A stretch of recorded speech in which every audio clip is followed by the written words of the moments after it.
Hello, everyone. Hi, everybody. Welcome back to Tuesday Talks, and we're here today to discuss with you the importance of being mindful of the words you choose when you're around children or interacting with children. Yes. I mean, it's a practice. Yes. It really is. Because even as teachers, children will pick up more on the negative. They'll beat them.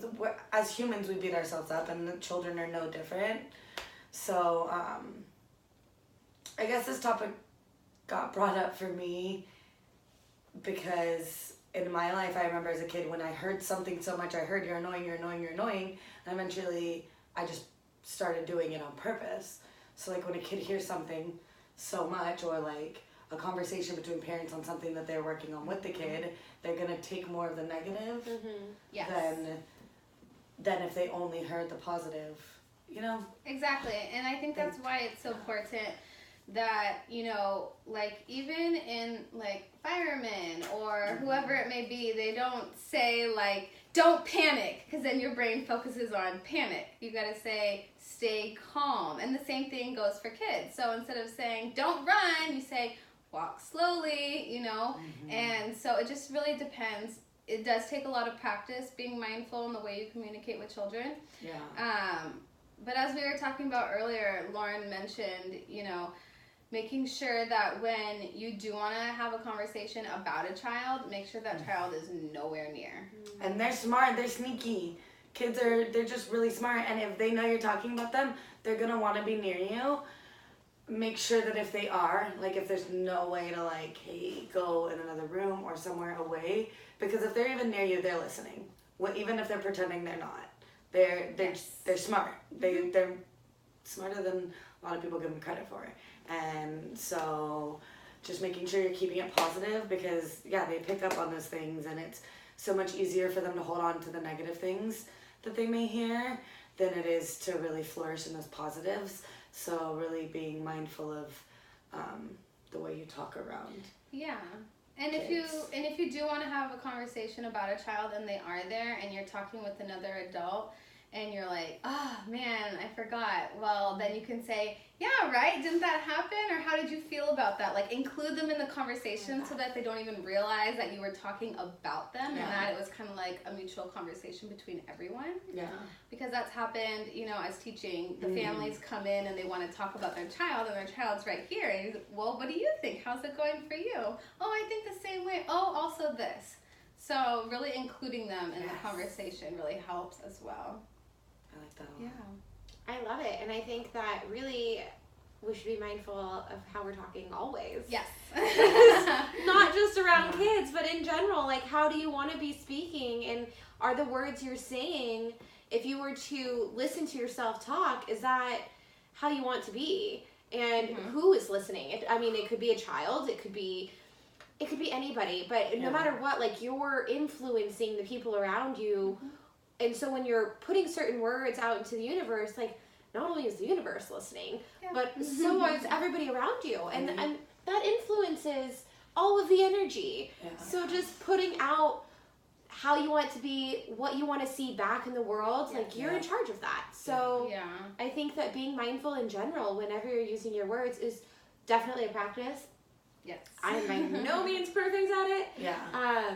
It's a practice. And I think that's the best part, is you just catch yourself and you're like, let me reword that. Yeah. Yes, exactly. And owning up to your mistakes sometimes, because I say a lot don't forget, and then I'm like, well, no, I don't want to focus on don't forget. I want to focus on remembering. So remember instead of don't forget. Little things like that. Remember.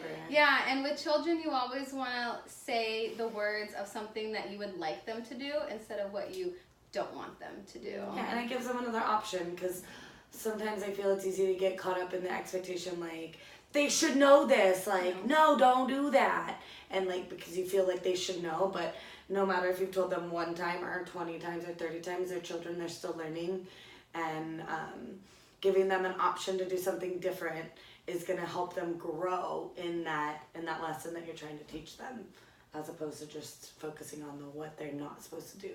you know, really giving them another option, something they can do, you know. Yeah, and definitely, like, focus on, we don't want to label. We don't want to call children names or refer them to anything because they're going to focus on that and they're going to start believing it. Mm-hmm. So, like, if you have a child who's bossy, you say that, oh, you have good leadership qualities. And, you know, you focus on that because if you say you're bossy, you're a boss, they're going to think about it and they're going to subconsciously act out like that. Well, and then they're also, not only that, but then like with that example, they're going to think of their leadership skills in a negative way. If they've seen it's bossy, then they're like, oh, that's bad.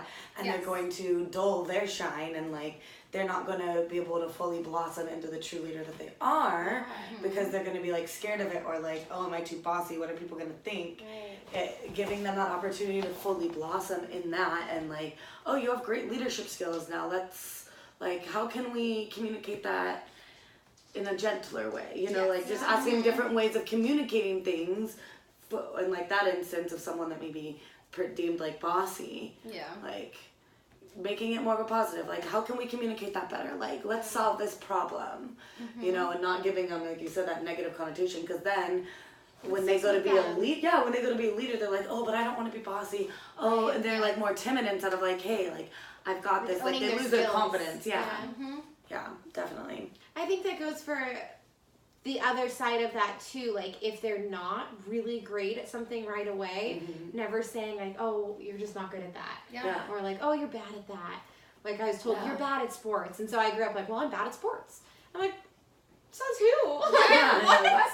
So, like, instead being like, oh, you're really good at this, or let's practice this, or any other way other than creating like you're lacking in some sort of way. And I even, it's funny you bring that up because I just taught at the elementary school last week for my first week at the elementary school, and we did, our theme was yoga is not competitive, and it was really cool to have them build each other up over like,